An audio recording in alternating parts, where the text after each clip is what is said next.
It's Christmas! Merry Christmas! It's Christmas. It's the Christmas. Hi guys, it's Kim. And I'm Lola. And welcome back to Turn the Page, the podcast. What is this? That is the podcast where two sisters catch up over. Oh, see, she's distracting me. Hope you guys have ate well and got all the things you wanted. Welcome back to Turn. Shut up! Welcome. Sorry, guys. Welcome back to Turn the Page, the podcast where two sisters catch up over books, reviews, and all the juicy bits in between. Merry Christmas. What's the plan for today, Lola? Plan is pick and mix, and then we'll go straight into plot points, and then we'll have our short reviews, and that will be the end. Also, the reason why we are doing The Invisible Life of Addie La Rue, just thought we should mention this as well, is because she has had a new book come out this year, Bury Our Bones in the Midnight Soil, that is also having good reviews or decent reviews and got a lot of hype. So I finally decided to tap into this author because you see her everywhere. So her book covers are quite enticing. So we finally decided to tap into it, and you'll find out our thoughts in this episode. Do you think we would want to add that book to our list? No. What kind of question? You know the answer. Lord, alrighty then. So, guys, so we are still talking about The Invisible Life of Addie La Rue by V.E Schwab. So, again, if you're a first-time listener, that's a bit weird because you should have listened to part A. But so if you haven't, pause, stop, go and listen to part A, and then come back here. And please note, you don't have to have read the book or even be a reader to enjoy our catch-ups. It will probably make it a little bit easier for you too, but it's fine. You can just enjoy the ride. So a reminder about how to find us, Lola. You can find us on YouTube at turn.the.page.podcast, and there should be a link in the episode so you can find us. And remember, we are on Spotify, Apple Podcasts. You can also find us on Instagram at turnthepage.pod. And like Lola says, we're now on YouTube. So make sure you follow us on all the platforms so you can keep up to date with what we're doing. So, pick a mix time. All right, so what's the number? I actually left that in the last episode when you were singing that. I know. 16. 16, okay. That is... Oh, okay. Book confessions. Do ratings matter? Yeah. Good review. Goodreads reviews. Do they? Do they really? Yeah, there's so many books in this world, in this universe, in this existence that I'll never get to read. I have to filter it down somehow. So, and I get really upset when I read a bad book. So okay, unless there's a very good reason for it. If I'm two things. If I'm going out of my way and I'm looking for a book, then I'm not going to find a new book, a new author under 4 stars. No way. I'm not going to look at it if it's under 4 stars on Goodreads. Okay. Even though you cannot trust Goodreads. I was going to say, that's what I was... So then I vet it with the first preview. If there's no 5-star, 5-star, 1-star, if it's all 5-star, 5-star, on that front page of the reviews. Okay. Yeah, it should be at least all 5-star, at least maybe 1 4-star. I wouldn't take it even if it's got some 3 stars, 2 stars. It needs to be all good on that first page. That's a good way to break it down. That's actually a good way. Yeah. Okay, then if it's someone I'm used to or someone I've known or someone's recommended the book, then yeah, I can read whatever, as long as there's a reason for it. Like if someone's recommended me a book that's got low reviews but they think I might like it, I'll still read it. Oh, okay, interesting. And that's just because somebody's recommended it to you, and I assume you're probably in the context of there must have been a reason why you recommended this book to me. Okay. I don't know.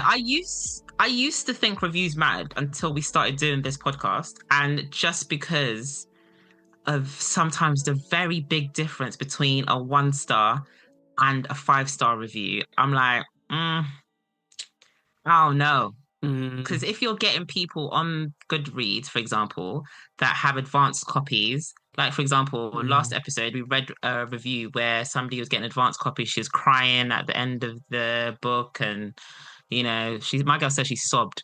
So she traveled to Argentina and Mexico to see this person. So I don't know. She might be real. That might be an honest review, but it does almost kind of, I don't know what it is. It kind of screams, is this authentic? Whereas Emma's review, to me, that seems quite authentic. But then if she might be too critical, I don't know. So, and if the ratings on Goodreads are an average of the reviews, when you think about it that way, that's why I'm a bit like, That's why I look for average of a number of reviews. It can't be like an average of 69 reviews. It has to be like thousands. Thousands, yeah, sure. Yeah, you're right. Because I remember I was like trying to add books to the list, and Kim was just like, Kim, this book has got like 40 reviews. And like it's a 3-point sign. You said Kim was just like Kim. Oh, I was like, Lola was just like, Kim, this book has like 40-sided reviews and it's an average of like 3-point sign. And I was just like, I just added it to the list. That was like the final straw. The cover was, I can't believe it. the book. And she was just adding it for one reason and one reason only. That was not enough. Ridiculous. We just wanted to diversify our books, get some other books on there. Because a lot of the books, to be fair, Lola's taste in books, I probably wouldn't have read this book if Lola didn't say, oh, let's add this to our list of books for the next books that we're reading as well. So I just thought, let me add something. Let's try. You wouldn't have read that book. You wouldn't have read that book. To be fair, I wouldn't have. It was only because I was watching the YouTube and she was like, oh, these are the latest books. And I was just like, yeah, I'll just add these on. And Lola vetted them and was like, no. But there's one of them, I don't know, 2 of them that you were like, yes, maybe I'll read this one. So that was good. But yes, guys, what was the question? What are your thoughts on reviews? How do you feel about them? Like, are you somebody that will look at a review first before reading a book, or do you not look at reviews until you finish the book? Because that's another thing I do. For example, in Piranesi, because remember, guys, I was confusion in the beginning. So I actually read a review just to be like, does somebody understand how I feel? And everybody was talking about how amazing this book was. And I was like, I don't understand. And because that book, I think I was reading it before you, Lola. So I was stressed because I was like, I don't get this book. What are all these vestibules? I don't understand. And then I saw one of the reviews where a man was just like, I don't actually understand. He agreed with me. He couldn't understand the vestibules. Yeah. But then he didn't finish. I finished the book. So it didn't make me not finish the book, but it did at least help me think, I'm not going crazy. I am not going crazy. So yeah. So how do you guys feel about reviews? Let us know. I think in this social media day and age, so stick my nose in the air. I'm not on social media. So like this Merry Christmas thing that she was trying to do in the beginning, I didn't understand, and we had to do a few takes. It's a thing. Merry Christmas. I'm gonna send this to her, then she'll understand. It's so funny. When you see it, you're gonna be like, "This is hilarious." Okay, if you've undersold this thing, by the way. But anyway, with this social media day and age as well, you have to be careful with reviews. Everyone thinks they're critics, and everyone thinks they're and everyone wants things for, like you said. We did enjoy Emma's review, we did, but she could have been doing it to pander to a certain audience. So, cool. Yeah, you're right. That's actually a very valid opinion. She might actually be pandering to. She might have seen some people that didn't like it. And I was just like, oh, if I want to get. Because you get thumbed up as well with your review, so you get engagement with your reviews. I don't know if it does anything to anything, but it will, I guess, push it up in the on the front page. So that's another thing to think about. Then people will follow you. So yeah, social media doesn't really help, does it? Moving on to plot points. Plot points. All right, guys, let's get into plot points. So now with the new, how we're trying to do things, we're just going to merge plot points and last thoughts into one part, because we will be talking about our thoughts all the way throughout the plot points. And especially with this book, it's kind of, even though it's much longer than the Convenience Store Woman book, like one of the reviews said, a lot of the plot doesn't really happen until the end. And I guess a little smidge in the middle, well, at the beginning when, the curse starts and stuff. So we'll just talk about how we thought about the book and go through the parts of the book so that it makes sense to you guys. So there are two main timelines. You go from 1714 to 2014, 300 years apart. There are also two main locations, although there are various European ones in the past timelines because Addie moves through different countries. But the two main locations are Villon-sur-Sarthe in France. Hopefully, French people, I did it right. Okay. And also it's also in 2014, the main location is New York. So we're going to go there. Both timelines are progressing. And that's one good thing I liked about this author, the way she progressed both timelines. So I didn't find it quite confusing considering there's a lot of back and forth between the present day and the past. And even when you go to the past, you do still feel like that is a present because of how she was going through that time frame. So the book is split into parts. It's split into 7 parts. You've got part 1 that is titled The Gods That Answer After Dark. So we start with Addie, who is waking up next to Toby, who's a young songwriter who doesn't remember her. So this is where we clock on that something's not quite right because they've just had a fun night. He wakes up and he's just like, who the hell are you? He doesn't actually say that. He's actually quite lovely. He's a bit shocked to see her. He's a bit embarrassed as well because a lot of the people that wake up next to Addie the next day are kind of like, oh, I must have drunk too much. So he feels like he's drunk too much. Addie goes downstairs to his piano. She starts to play a song for him on the piano, and we find out that this is a song and dance that Addie has done with Toby quite a few times because she's almost building this song up with Toby because he kind of clocks on. He's just like, oh, that sounds familiar, and they build up this song together.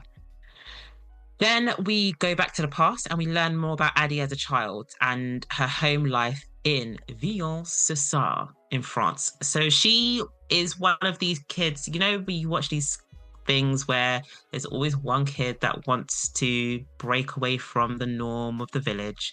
She wants to see the world. She hates the fact that she's in this tiny village. She doesn't want to be like everybody else. This is Addie, aka Adeline, but we're going to call her Addie because that's like a little cute name that I think it's her dad calls her Addie. And Estelle, like basically people who she's close to call her Addie.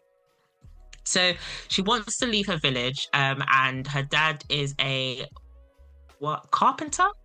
Or does he woodworker or something? Yeah. Woodworker, yeah. So they live in a village. He is a carpenter, woodworker. He flogs his wares in the main city, Le Mans.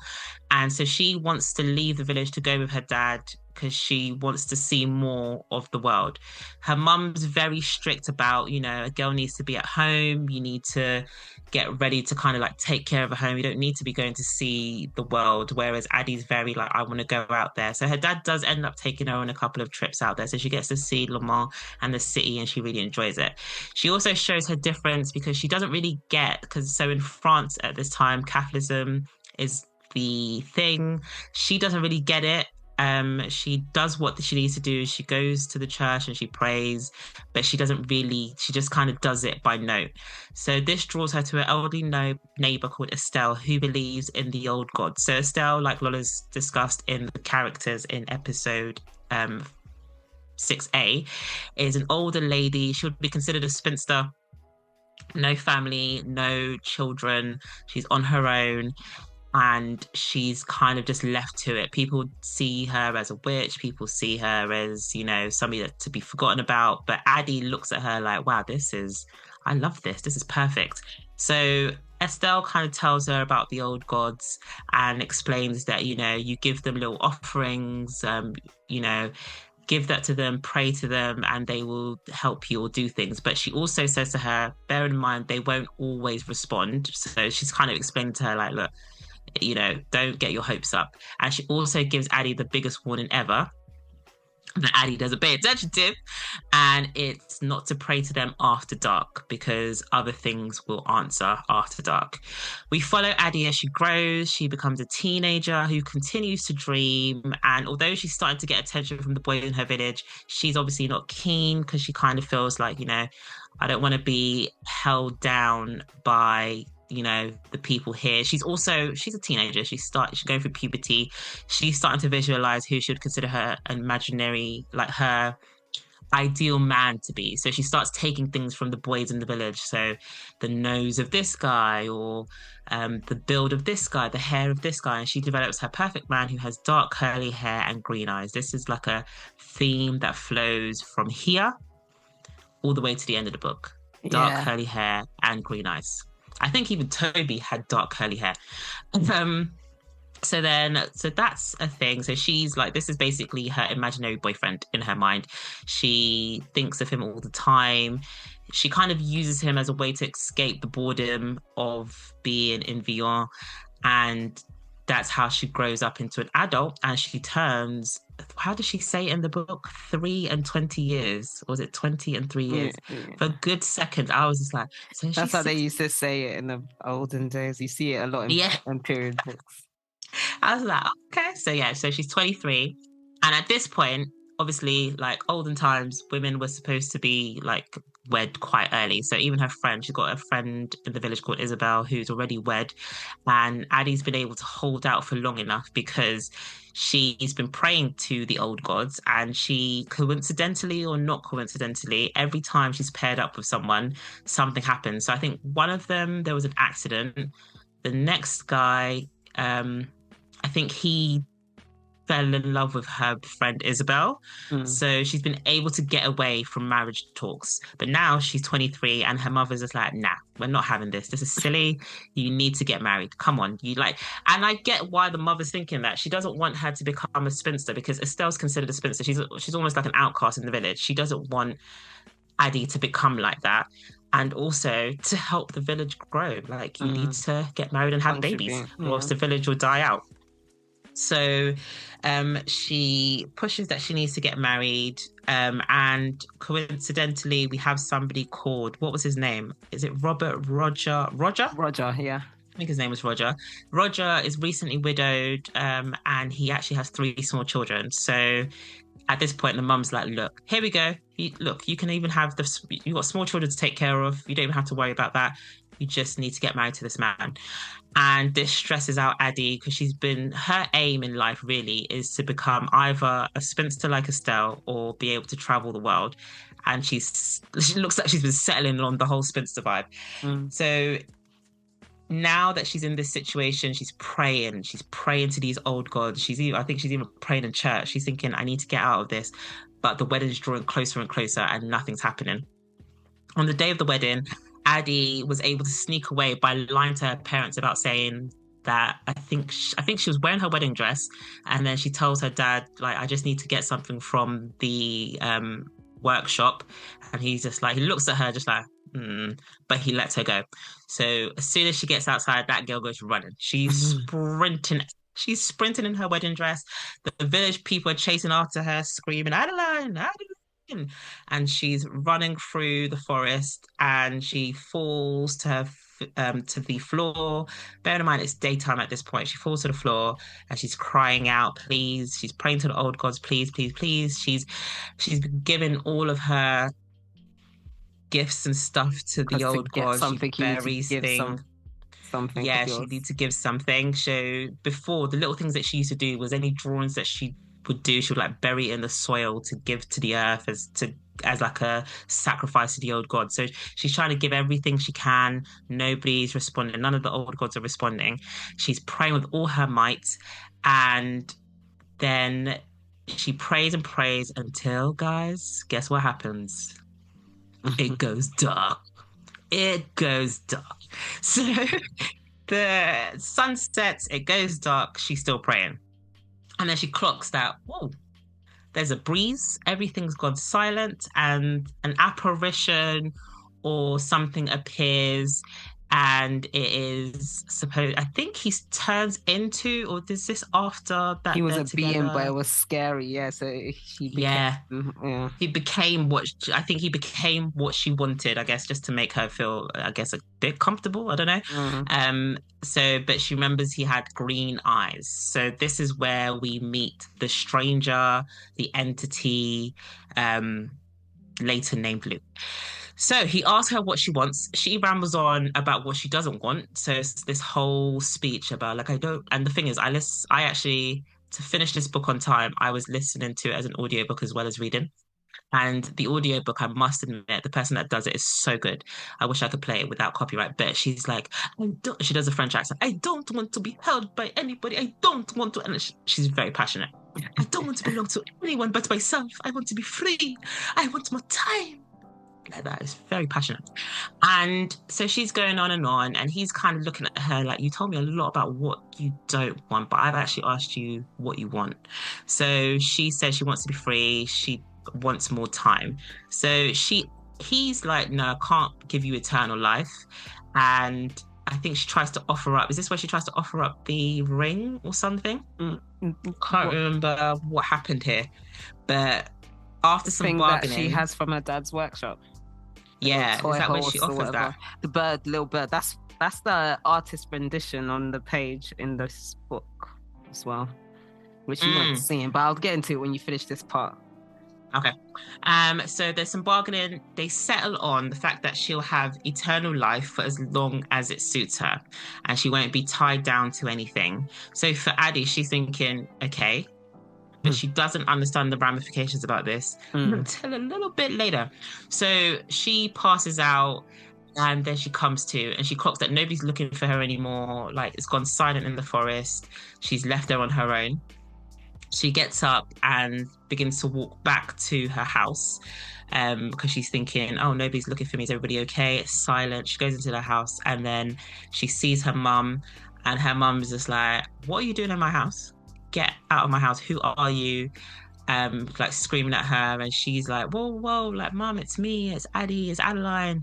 Her mum's not clocking on to who she is. Then her dad comes in and basically does the same thing, is like, you need to leave. And that's when Addie's just like, what? Like, what's happening? She clocks on that they don't remember her. She leaves, and then this is when she goes, I think this is where she's out in the forest. And no, actually, this is when we go forward. So we're going to go to New York. So bearing in mind, guys, apologies, this book does go back and forth, so it might be a little bit difficult to explain, but I'll try my best to. So we're now in New York, present day. And it kind of ties in with this because she's just been kicked out of her house in 1714. So in 2014, New York, Addie's looking for a place to stay. And this is where she ends up staying in the empty apartment of an actor she knows, in quotation marks. But we'll go into that a little bit later because she remembers the actor, but does the actor remember her? Now, going back to the past. So we kind of go through Addie's earlier struggles about how she learns about her curse. She is in the forest because she's just been kicked out of her mum and dad's place. And she's trying to figure out what she's going to do. And she sees I think she sees a little boy. No, that's not what happens. She ends up at her best friend's house, Isabel, because she's tattered, she's bruised, she's wet, and she just sees her and she's like, oh my gosh, like, are you okay? Let me help you. She clocks on that this person, Isabel, doesn't know who she is. And Isabel brings her to her house and she's trying to help her. She gives her something to eat, is, doing all of these things for her. And then she says to her son, like, I think she says, go get something. And then her son goes and just never comes back. And I think about it, I was like, yeah, of course he's not going to come back because he doesn't actually remember like why he was outside. Yeah. And then so they're having, Isabel being really kind to her, helping her out, taking care of her. And then she hears some footsteps outside. And this is when Isabel's husband, George, is coming home. And Addie gets a bit stressed because she's just like, the problem is, like, don't go outside. She's clocking onto the fact that if you leave the room that she's in, something changes. You don't remember her for some reason. So she's like, please don't go outside. But Isabel takes it on as in like, don't worry, it's gonna be okay. I'll explain to George and he'll be fine with you being here. But she's like, no, don't go outside. So she kind of pulls away, and Isabel pulls away and goes outside to meet her husband, obviously to kind of explain why there's a random woman like in her house. But she leaves her youngest baby inside. So the baby starts to coo and cry. And Addie being a kind person, she goes to pick up the baby to be like, to settle the baby. Unfortunately for her, both Isabel and George come back into the house, and now obviously Isabel's forgotten who she is. So she sees this crazy woman tattered and bruised, tattered and mashed up, dirty, and she's holding her baby. So she like loses it. Get her out of the house. George is all like, he's ready to get a pitchfork and kick her out. And this is when she clocks on the issues with the curse. It's like, as soon as somebody leaves, they're not going to remember her, even if they come back in. So she's learning gradually about the issues with this curse. So we carry on with this, like seeing her struggle. She starts to make her way to Le Mans. She actually even meets Isabel again, because at one point she goes, because she's actually wearing her wedding dress. So she's trying to wash her wedding dress at a lake or something, and she's kind of resting on the side, hoping for it to dry. And then she sees the son of Isabel, who comes up and is just like, oh, hello. And she starts talking to her. Isabel comes up and she's just like, bro, what are you doing out here? You're a young woman just outside on your own. And she's like, okay, she doesn't know who I am. So it's that tiresome issue of my best friend doesn't know me. So now she's lost. She doesn't know what to do. She just thinks, I'm just going to make my way to the city. So she's making her way to the city, and we see her struggles to get there. She's having to walk. I think she walks the whole way just because of what was the reason she walked? I don't know why she didn't get a carriage. So then going back to the present, we're back in New York. Addie has been around New York for a while, and she finds a bookstore that she's never seen before called The Last Word. So she pops into The Last Word. She really enjoys reading, and she tries to steal a book. The reason it's important to note here is that because of the way her curse works, she actually can't keep any money. So it's frustrating for her that she actually can't keep anything. But one bonus is because people forget her, she can usually get away with stealing things, because as soon as she leaves the place, they don't know what's happened. So she goes into the bookstore. She tries to steal a book. I think it's the Odyssey in Greek. And she gets the book. She's just about to walk out the door when somebody shouts, hey, bring that back. And she's like, what?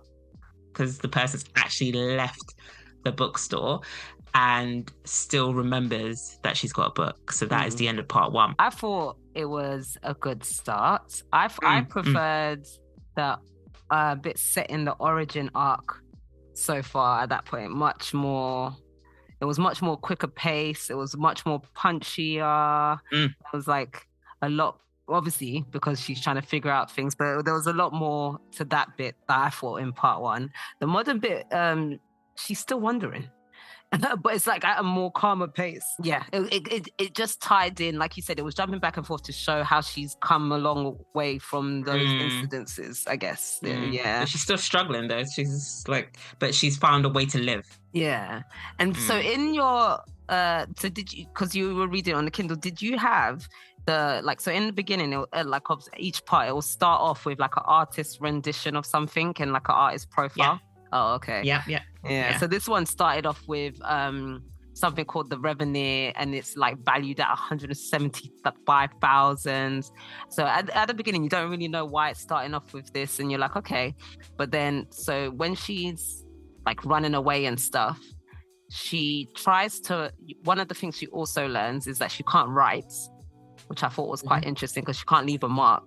So then, because she was trying to leave a message or something, and then she tries to, so instead she picks up one of her dad's little, because this is when she learns she can steal. So she picks up one of her dad's little woodwork carvings that he does, which is like a little bird. And then this is what becomes an artist's value. I can't remember who the artist was. I don't think it had an artist.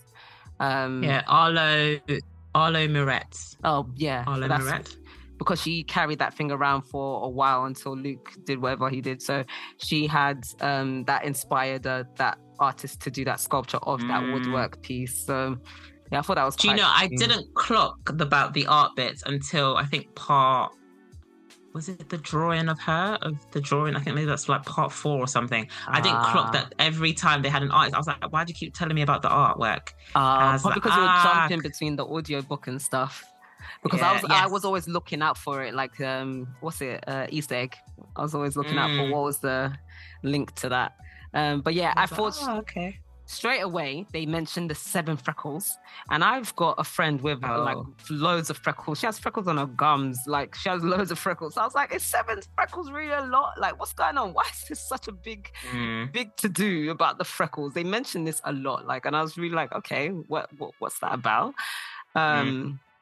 When you jump to the modern, so in the beginning it's in first person. Well, in the beginning, like in the 1714, and then when it jumps to 2014, it's in third person, which I thought was quite interesting. I didn't clock that. Yes, no, you said it. You're right. It'll be like Addie's doing this, or you're right. It's in third person. Yeah, and then we jump back to 1698. Actually, we do a lot of jumping forward and backwards, but you don't get confused. And it was really, I did like how it was the writing style. That is right. And then I like the way that once the wish was explained, I liked all the loopholes, like the amnesia aspects, which you don't normally think about with immortality. But it's true. How would you go through life without making an excuse? So I think that works with people forgetting you. Then you can live for so long. I think that depends on the curse, though, because her curse was different because she didn't want to be tied to anything. That's probably why she wasn't remembered in comparison to just saying, I want to live forever. But then remember, you said he said, I can't give you that when she asked for more time. But because she also said, because I think that's the way he catches people out. Because if you don't say your wish clear enough, he's just like, okay. When he did agree to it, it was just like, yeah, you want more time. I can't remember exactly what, because they had a whole back and forth about it. Yeah, and then it was kind of like, okay. So yeah, it ended up with her being she can't be tied to anybody, or she can't be claimed by anybody, as well as being eternal. And then when she's tired of it, she will give her life and soul, not just her soul, to this entity.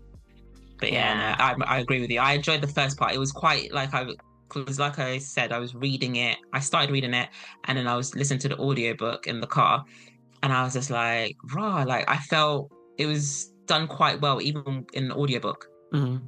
Back and forth. It was done really well. Yeah, I thought her wish in general was very abstract, and even when she was rambling, I was like, "What's wrong with you? You were praying fervently for how long? How do you not have your wish together? So what were you expecting to do when he turned up? You should have had that wish at the tip of your tongue. Save me, save me."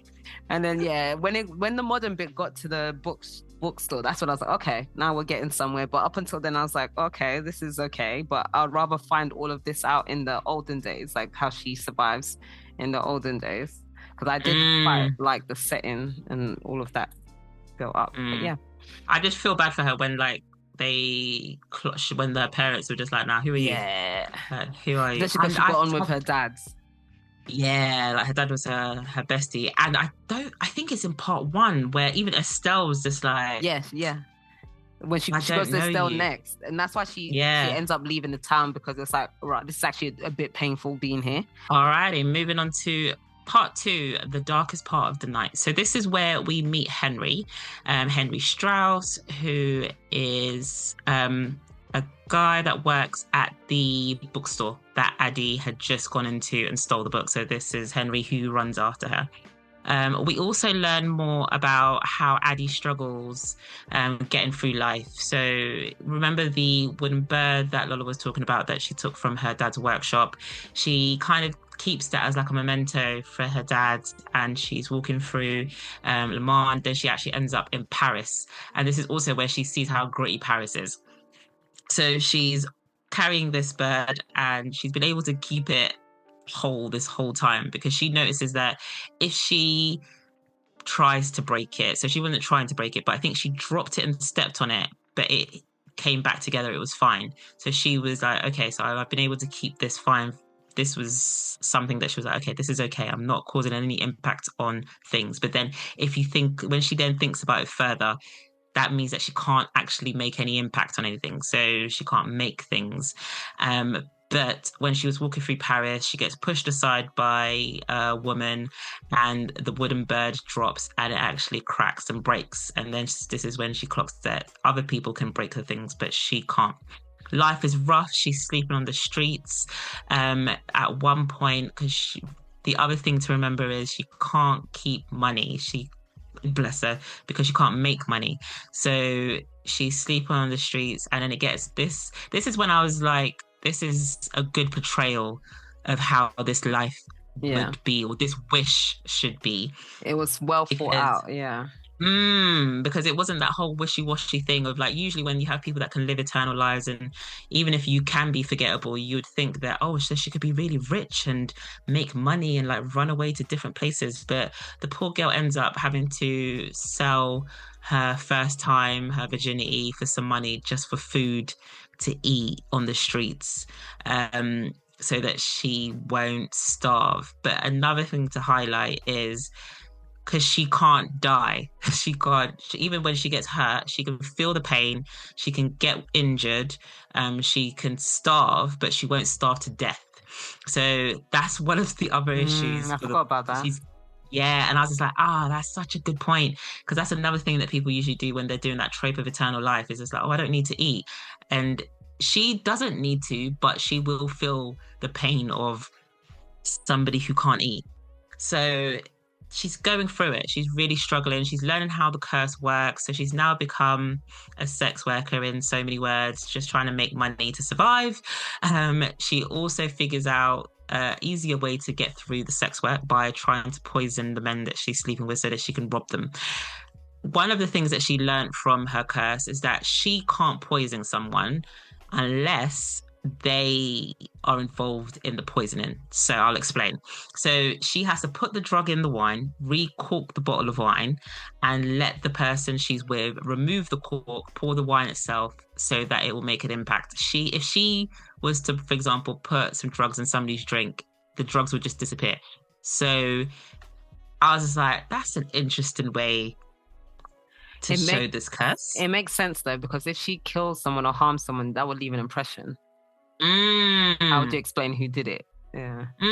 I was like, V.E Schwab. Well done. That was good. So we are kind of the other reason I liked this first couple of parts was I felt like I was learning about the curse the same way Addie was learning about it, because Lola said that it was first person in when we go to the past, and then third person when we go to the future or the present. And it's true, you do feel like I felt like I was Addie struggling through life, like, okay, so this is how I get through. I've learned this is another part of my curse. So we have that going on for Addie. Then we come back to Henry. And one thing about this back and forth is it kind of also showed how annoying Henry actually is. Because Addie is going through it. She's out here selling herself, having to like do these things. She's sleeping like in the rough, everything. And then you've got Henry who... Like, don't get me wrong, depression is a real thing, but it was quite a weird juxtaposition to be in, because I was just like, 300 years, 1 year, get it together, mate. Like, Henry, man. So we get to meet Henry a bit more, and we learn about his dynamics with his siblings. So Muriel is his sister, and she turns up. I think she's at his house or something, but whatever. We meet them, and they're sitting down to, I think, have coffee or something. And she's saying like, oh, like, I miss you, and like, where have you been, and how are you, and stuff like that. And she's showing she cares, whereas he's been really like standoffish, like why are you being weird, kind of thing. And this makes more sense once you finish why it's this weird thing. And she makes a point to say that old David, who's their older brother, has been asking after you, and he was just like, why is he asking after me? And I was thinking, can't a brother do that? What's the dynamic? And again, when you get to the end of the book or further down in the book, you understand why he's so like, why is he asking? So you kind of get an idea of his place in um, his family life. He's the middle child of three siblings. His mum and dad are still together. He is Jewish, and I think he still celebrates some Jewish holidays, but he only really spends time around his family when he has to. He works in this bookstore. He has the two friends that we meet, B and Robbie, who we'll get into a bit more information on, I think, in the next part. But you kind of get a bit more of a flavor of who this guy is. Going back to the past, we also learn about Addie's impact on artists.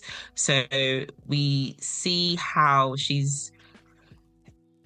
don't think she knows it then, but she is starting to cause some sort of stir with people because of how she keeps in touch with her eyes, or things that she imparts on these people when she meets them and then leaves.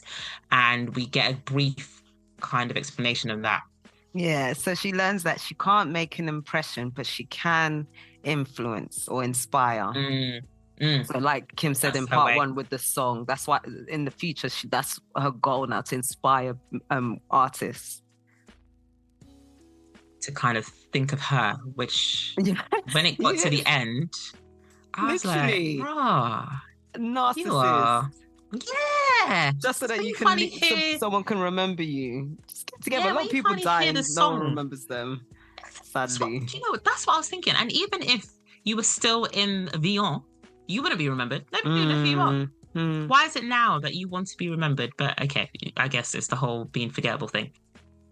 We also learn about the fact that the stranger, every year around on the day that she made her plea to him for the curse or the blessing or whatever, is he comes to meet her again. And they call it their anniversaries. So he'll come to meet her and basically ask her the question, Addie, you've been going through it. Or actually, he doesn't call it Addie, he actually calls it Adeline. And in the audiobook, it's like, Adeline. Yeah, this is when we should have noticed something was up, because she was like looking, she was so anxious about it and acting so weird about the day. Yeah, so the first, I think we get to like 5 years, we get a bit more information. I think, is it this part or the next part where we get a bit more information of she's in so we're talking about the anniversaries, and this is where we learn that every year on the day of the curse, he'll come to meet her to ask her. He basically goes through it and is like, Adeline, you've been struggling. You are sleeping on the streets. It's not fun. Is this actually what you got this curse for? Like, you said you wanted to be untethered, you wanted to live this amazing life, and this is what you're doing.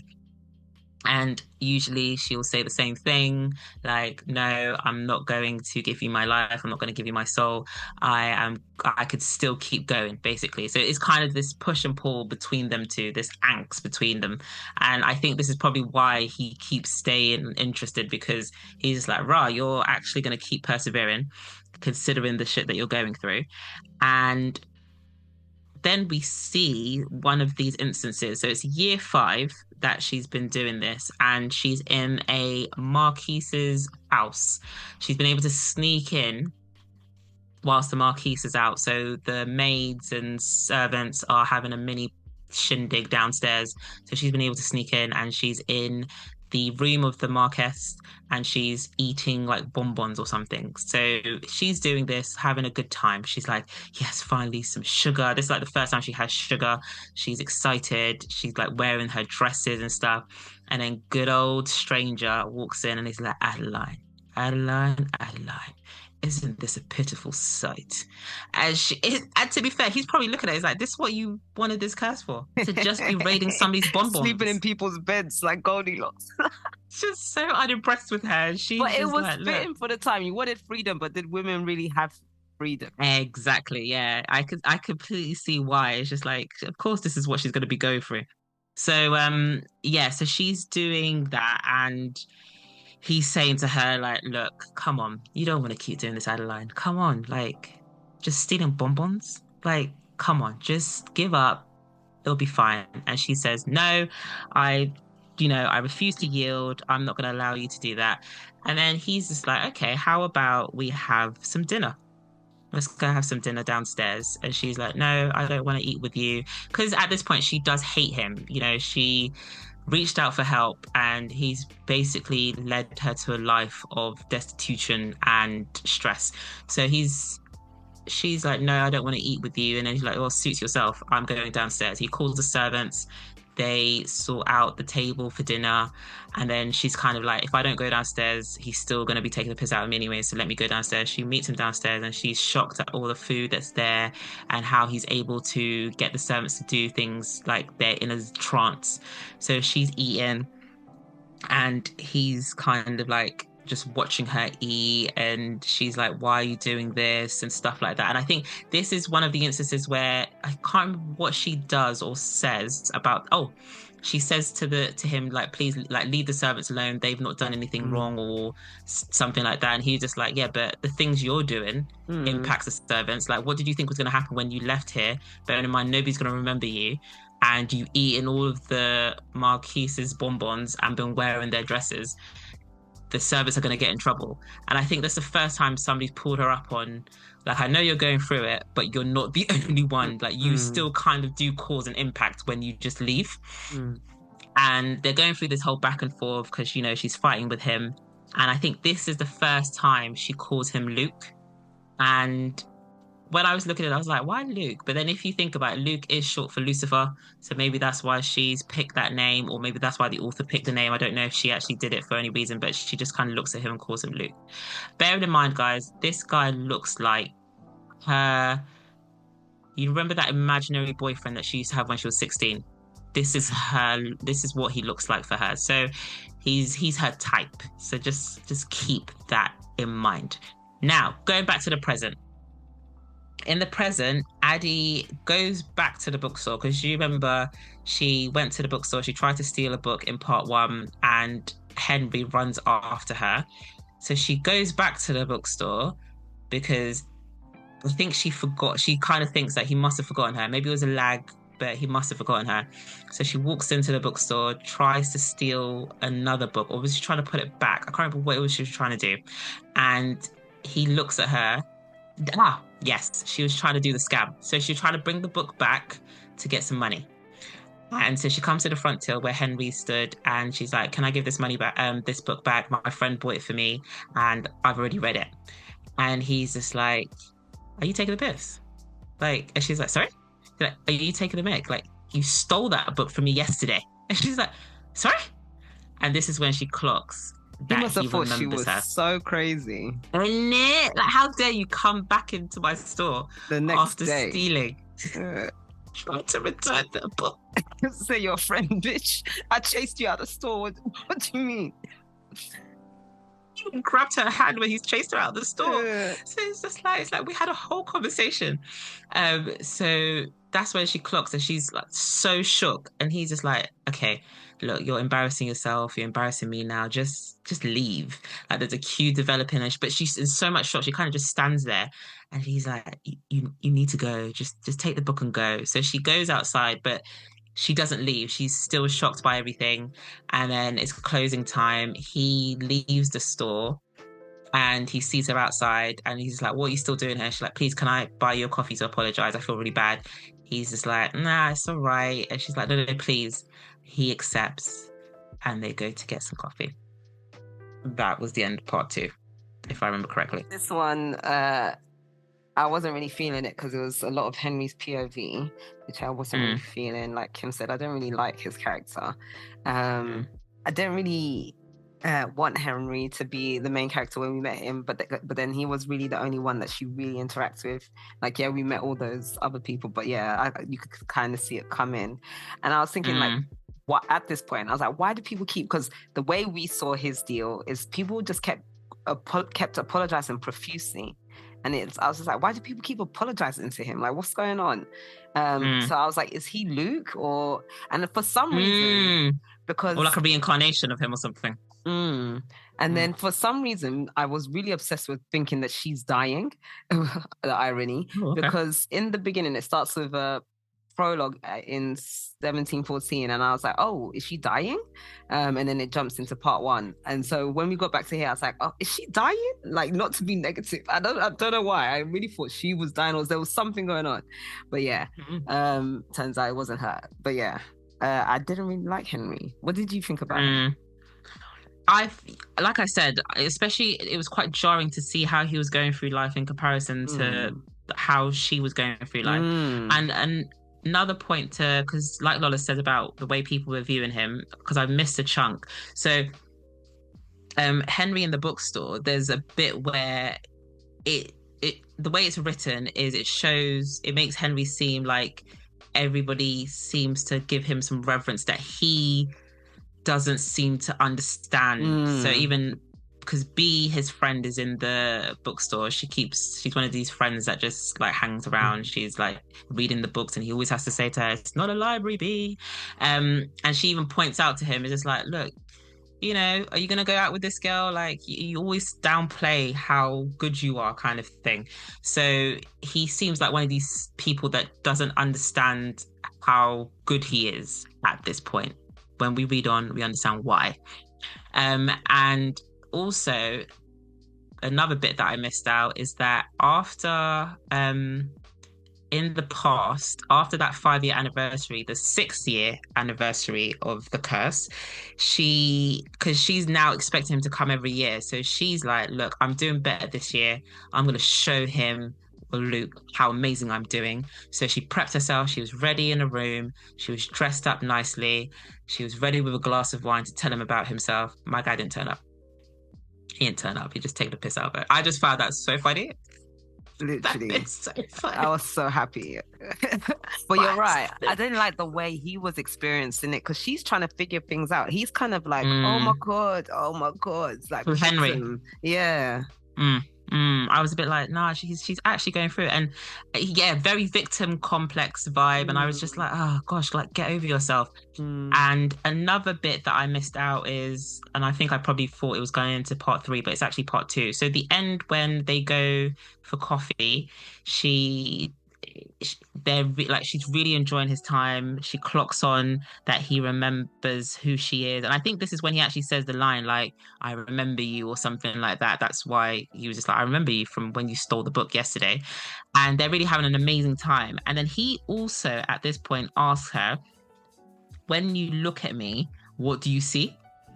And then she says something like, "Oh, that I see a guy with like kind eyes," and like she explains something, and he's really happy to hear this. So you as a reader are just like, "Oh, okay, she's made him feel good about himself. Okay, cool." And he really likes her. Another thing to highlight is that Addie is supposedly really attractive. They don't really describe her per se, but they explain that she is really attractive. She's quite striking. So anytime somebody sees her, it's almost like people do double takes. So that's quite interesting. We're going to part 3. Let's go into part 3. All right. So in part 3, apologies, my notes got a bit higgledy-piggledy here. So hopefully this makes sense. So this is where we get to the 10-year anniversary of the curse. So Addie started to walk around Paris in men's clothing because she's trying to survive. It's easier to walk around in men's clothing because women walking around at night, because I think this is 1724. So women walking around at night, they get stopped. You're considered a woman of the night, quotation marks. So she's walking around in men's clothing. But remember, she's so striking that unfortunately for her, people still clock who she is. So she's thinking, do you know what? I'm just going to, for this 10-year anniversary, I'm going to spend this time having a picnic, eating meat, cheese, and honey. So she's able to get these things, and she's trying to do this alone at the Notre Dame Cathedral. A young man runs into her, causing her to drop all her stuff. And Addie's initially a bit like, come on, man. Like, I'm trying to get through life. But she kind of calms down when she notices who he is. He's a really good looking guy. His name is Remy Laurent. So this is where we meet Remy, and he sees her and he almost like chokes on it because obviously she's pretending to be a man, but he's just like, he clocks on straight away that she's a woman, and he takes her to a coffee shop just to apologize. They're talking. So he links arms with her and starts walking, and she's like, what are you doing? Like, and then he's like, I'll be your chaperone, like we can go. Like, yeah, and he's just like, this isn't working, like we know you're a woman. I did feel so bad for her because I was just like, oh, she's really trying. Trying. So yeah, so we have that going on, and then we go back to the present day. So at this point, in part three, this is where we learn a bit more about Addie and Henry's relationship because it's starting to develop. Um, they're planning for their second date. Addie's really excited about her second date because remember, she's now found somebody that remembers her. So she's like, yes, I'm so excited. So she actually just turns up at the bookstore before their planned time to leave for the date. And Henry introduces her to B. Bear in mind, at this point, Henry doesn't know about her curse. So he introduces her to his best friend B. And this is where she says something about, oh, you're a timeless beauty, you know, like I feel like I've seen your face somewhere. And Addie just says, like, I've heard this before. Henry takes her. In the beginning, there was like a quote when she made her wish. It was like deja vu, deja su, deja vécu, which is like already deja vécu. Yeah, so that would be her interaction with people. A lot of like deja vu situations.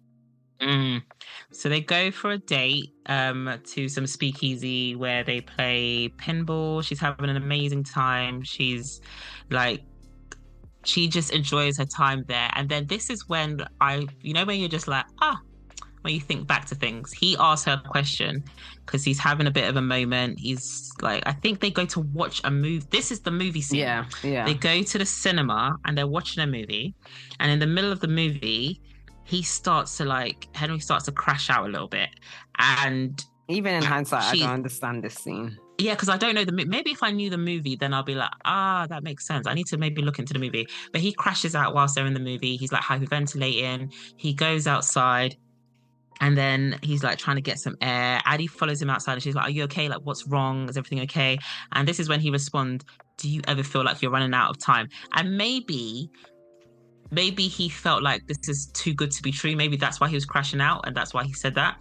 But obviously for poor Addie, she's just like, nah, bro, I don't feel like I'm running out of time because I'm eternal. So I was like, when I thought about that line, I was like, bearing in mind what goes on later. So going back to the past, 1724, Addie and Remy are having a really good time. They're enjoying the picnic. It's kind of like, she's just like, I just don't want this to end. He insists on walking her home. And then she kind of like just walks to somewhere because she doesn't have a place. And then she then says, do you know what? She says a bar like that he said, and he's like, do you know, I'll take you home. So he's thinking, oh wow, she wants to spend more time with me. So they go back to his place, they have sex, and she says like this is the first time she's actually having sex with someone who's in a paying a customer, because unfortunately she has had to do sex work just to get by, and this is the first time she enjoys sex. And so it's a good time for her, and they fall asleep, and she's devastated when Remy wakes up and he's forgotten who she is. And that was quite sad because he then actually turns to her and gives her money. Like, he's just he wasn't aggressive, yeah. Because he was actually embarrassed. He was kind of like, oh, like, what did I do kind of thing. And then this is when he gives her money and she's like, oh, that's not what I was doing this for. Before, when they were meeting up, Remy is really into this author. I think it was an author, and he had like a manuscript from the author. I think it was his manuscript. And when she's leaving, she takes this manuscript with her, which I think in turn becomes famous. I don't know. But yeah, she bless her. She does love to steal things. So going back to the present. So after Addie follows Henry out, after his crash out, she's able to calm him down. They go to a nightclub. They have the time of their life. They're kissing in the rain. And then they end up back at Henry's place. He and Addie have sex. It's amazing. And then the next morning she wakes up and I think she's stressed because she's thinking he's probably going to forget me. Like, because at this point she's like, I'm sure Luke is going to have clocked onto something at some point.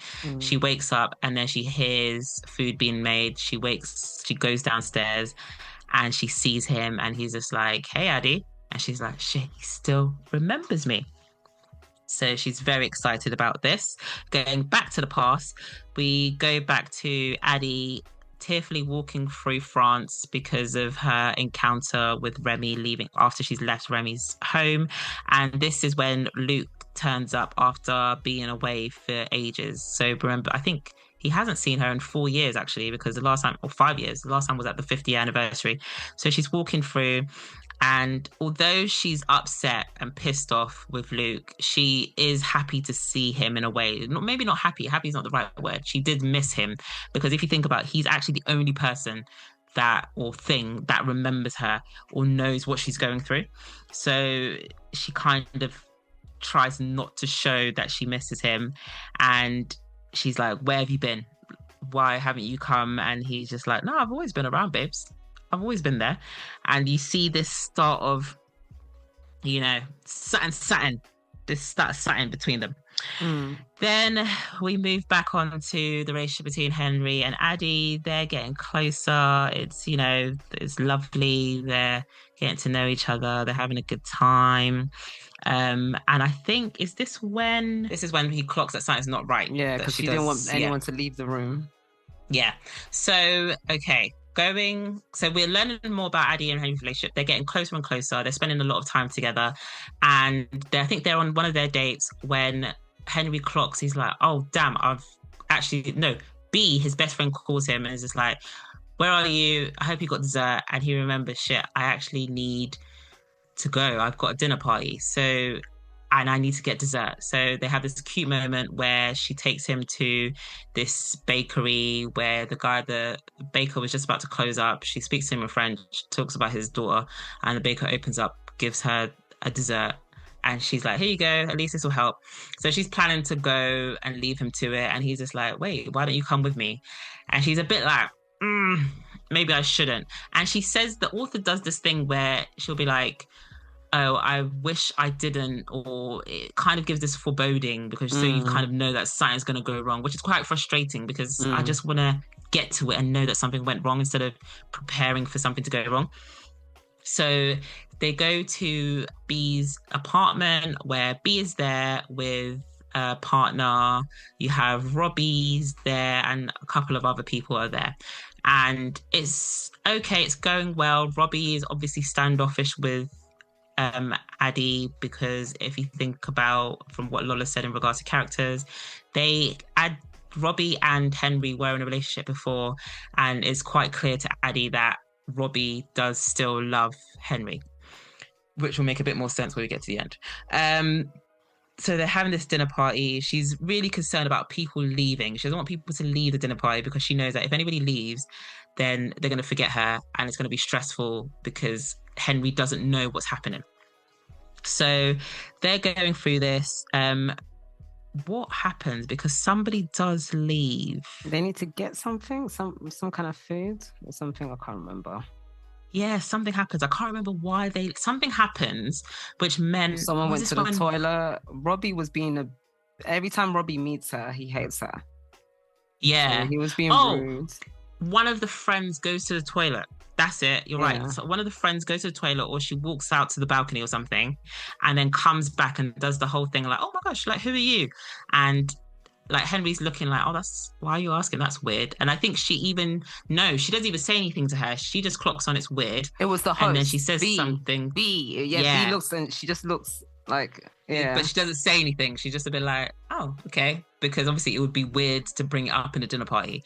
And then later on, when they're at the bookstore, Addie's there with Henry. B comes in and B's talking to Henry, doing this whole, like, talking about her thesis and stuff. And then she turns to Addie and she's just like, oh, hi, it's nice to meet you. Like, do you know how timeless you look? Says that whole bar again. And Henry's just like, what are you saying? Like, you met her last night. And she's like, no, I didn't. But okay. But they were able to brush this off somehow. And it's like, it seems to be okay at this point.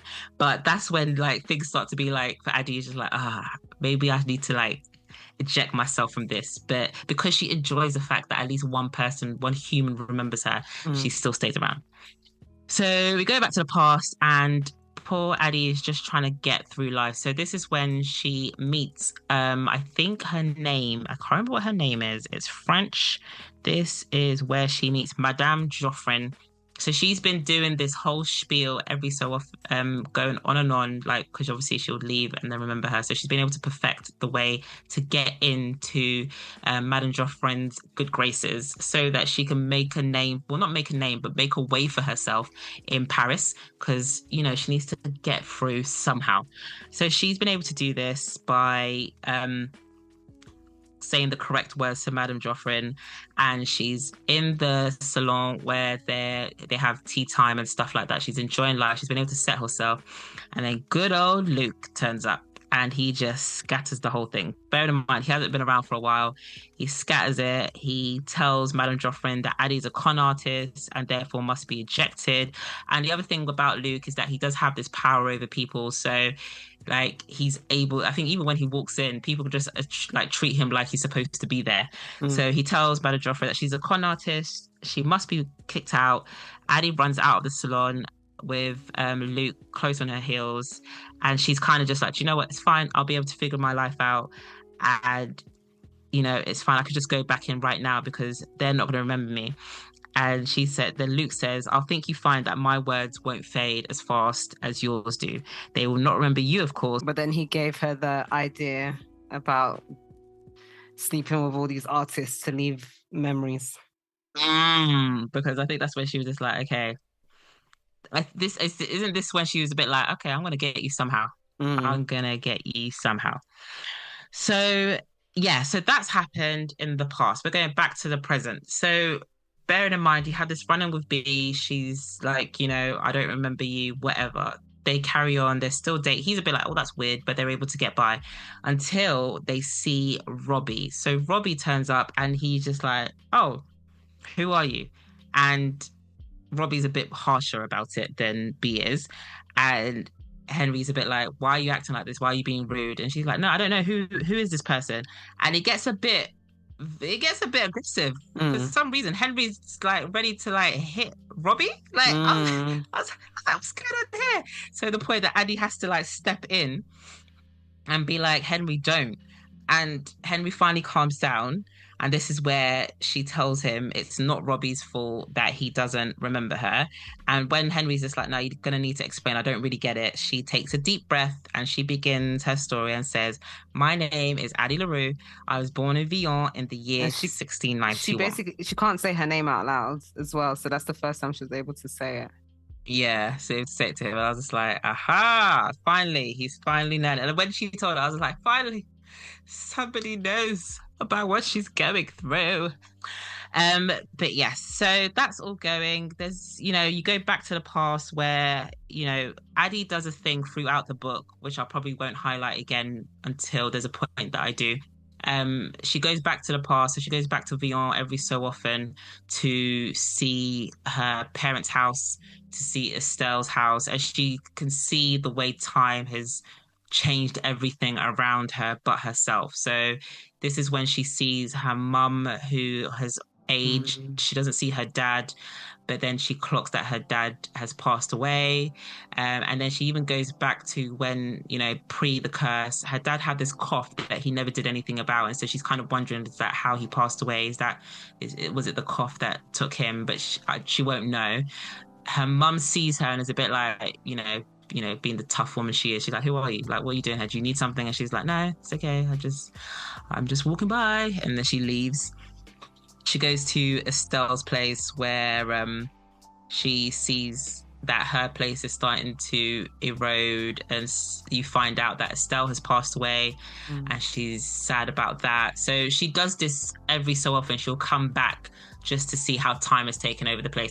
I won't keep talking about it because it's just how the things happen, but there is a point where I will. That's the end of part 3. Yeah, so it's quite a lot actually in this one that I'd forgotten about, so that was actually quite good. Yeah. The artist profile was about it was a sketch of Addie by Bernard Rodin. We didn't meet this person, but this is when you're getting the theme that all these artists are obsessed with her. But then this is the chapter that explains why she's doing it, and it's how she's leaving her mark in history, isn't it? Yep. Yeah. But the cinemas, this Henry cinema breakdown scene was so bizarre. Even in hindsight, I still do not understand what that was about. And it needed so much further explanation. But like Henry's character, I think, I don't know. Sometimes I think it's hard for the author to write for the opposite gender sometimes. Because I don't think they get it right sometimes. I don't think they should. I don't think that they shouldn't not be allowed to. I think that because you do find some authors do it well, but sometimes you can't tell. Like I can't remember what book it was, and you couldn't tell what the gender of the author was. So, I don't know. The Henry character for me was a bit weird, and then we didn't really get the point where Addie was all of a sudden in love with Luke, but in this part, all of a sudden she's in love with Luke, and it's like, when did that happen? Like it was glossed over, and it was like, was it this part or this is when it's hinted that they had sex as well, and it's like, wait, what? That was she talks about it in hindsight, and it's like, what? When she kind of says like, I wish we didn't spend that time in, is it New Orleans or something? Yeah, you're right. Yeah, and I was like, because when they finally explained that scene, I was like, this is so outside the book. Like that scene did not give the same vibe as the book. Like they basically lived. Anyway, jumping ahead, but I was like, what? When that scene, when she started going on about like, because she was waiting for him. I think it was an anniversary, or she was having a breakdown because he didn't turn up or something. And I was like, wait, what Luke are we talking about? Like she had sex with a god? A demon? Like, or is this sex in her fantasies? And like, what's going on here? Like, and then also you missed another scene. So the Henry has a breakdown in the cinema, and then he also, when they're kissing in the rain, he just starts having this mad Joker scene laughter, and it's like, is he okay? Is he mentally stable? He's not okay though. He isn't actually okay. I was so confused and worried. He's not actually okay. He's actually not okay. When we find out. What's going on? But yeah, so I don't know if I'm missing something with the Henry character and the deal, but I just didn't get his character at all. I didn't really get it, and I wasn't feeling it at all. Yeah. So what about now that you know though? Because that's what I'm saying. Even with hindsight, I was still confused by his behavior. I'm looking at it now as in, like, even like you said, when he was like laughing maniacally in the rain. Isn't that when she says, I made a deal? And then yes, that's why he laughs like a mad person, because obviously she's told him about the curse, and he's looking at him like, buddy, are you okay? Because remember, you crashed out of the cinema, now you're crashing out again. And then she's like, what's wrong? What's going on? And he's just like, I'm laughing because I made a deal too. Boom, boom. That's the way part 2 ends. And then we go to part 3. Yeah. Because I was like, I guess Henry made his own deal and they conveniently found each other. I guess Luke did say he had thousands of souls like hers, but it kind of feels like a cheap cop out if so. Also, well, Lola, remember there was a reason why. Remember what? It wasn't like a coincidental, like, I got 1,000 souls and it's just coincidental that you two souls that have curses met up with each other. Luke did it on purpose. Yeah, well, because at this point, Addie. I can't remember. But I was, yes, because he was trying to talk to make her give up her soul. And then, because then the next point I said, of course he did. Okay. Yeah, but like the points before that, I said, why did he do that manic laugh? So I think it took a while for him to explain what that stupid laugh was about. But thanks for summing it up, because I guess I didn't put 2 and 2 together. Because I make my notes as I was reading it, and I read mine earlier than Kim. Yes. But yeah, what did you think about her finding someone who remembers her? Because remember, at this point, we're still going through her figuring out how to survive and stuff. So for me, I felt like, I kind of feel like she met someone who remembers her way too soon. Because we're still seeing her, because even in New York in 2014, she was doing this thing of, there was an old man selling books on the side of the road and she stole from him. Like she's still doing, like Kim said, the hustle and stuff of stealing books and selling them back. Yeah. So I was like, I was still tapping into that. But then here we got a new thing of, someone knows her and someone else has got a deal and blah blah blah. And I was like, even though it was 300 years, I thought it was too soon. I was quite happy with it because how long are we going to see her struggling with life, stealing from people, I thought that was the sleeping book, in her people's just figuring out houses? immortality. I wasn't expecting the love. Yeah, you're right. I think maybe because, yeah, it's because you're right. The Henry angle did shock me, but I needed, it was either somebody needed to remember her or some more development with Luke. I wasn't expecting both. Mm. That wasn't what I was expecting, but I was hoping something would happen that would kind of break it up because how long are we going to see her struggle like this? I guess, That yeah. was my thing. Because even a place to sleep, she basically goes to people's houses and stays in them when they're Doesn't not there. have a place, a stable foundation. So I was just like, how long are we gonna keep doing this with Addie? It was basically just watching suffering. And I was Okay. like, oh, finally somebody knows her or remembers her. Oh, great. What my concern was that she was so happy, and even the relationship that follows on, I was thinking, you're only with this guy because he remembers you. Trauma bonding. They were both trauma bonding. Yeah, yeah. And that's what, because I was thinking, I could see that for you, but Henry really likes you, babes. He's a bit broken. So, but yeah, No, we but will go Henry in. doesn't really like. Henry likes her because when he said, "What do you see?" She said, "Oh yeah, you got kind of but I can see you're basically," he said, "You're insecure" or something like that at the end. And that's where he was like, "Oh yeah, she sees me for me. She sees the real So me." you don't think he actually likes her either that much? No, it's Well, just not because that much, someone but actually sees him. true. Yeah, you're right. They both like each other for what they're getting from each other. But then twist is she's not seeing him. She's seeing what she wants to see. Yeah, Someone that remembers that's why she her. sees him. Yeah. And that's the other thing is that's why. Oh, maybe Luke says it. It's just like, oh, you've got a thing for dark curly hair guys with Yeah. green eyes. Yeah. And I was just like, oh yeah, that's what she wants to see as well. Yeah, does Henry actually have curly? Does Henry actually look like this? Like, but yeah, okay, guys, sorry, you're not gonna understand. Let's get into part. You probably do. 4. We've hinted it so much already, even if you haven't read the book. But yeah, it's true. Yeah, so if you've been here before, you know what this means. I had to abruptly stop the episode, so we will be continuing with part 4 and the rest of the book, and then long read receipts, I believe, and the real outro in page 6C. So don't forget to like, comment, and subscribe, and do all the things, or otherwise my big sister will cuss you, or whatever she says. So yeah, ciao, Merry Christmas, Happy New Year's, hope you ate good and got all the things that you wanted.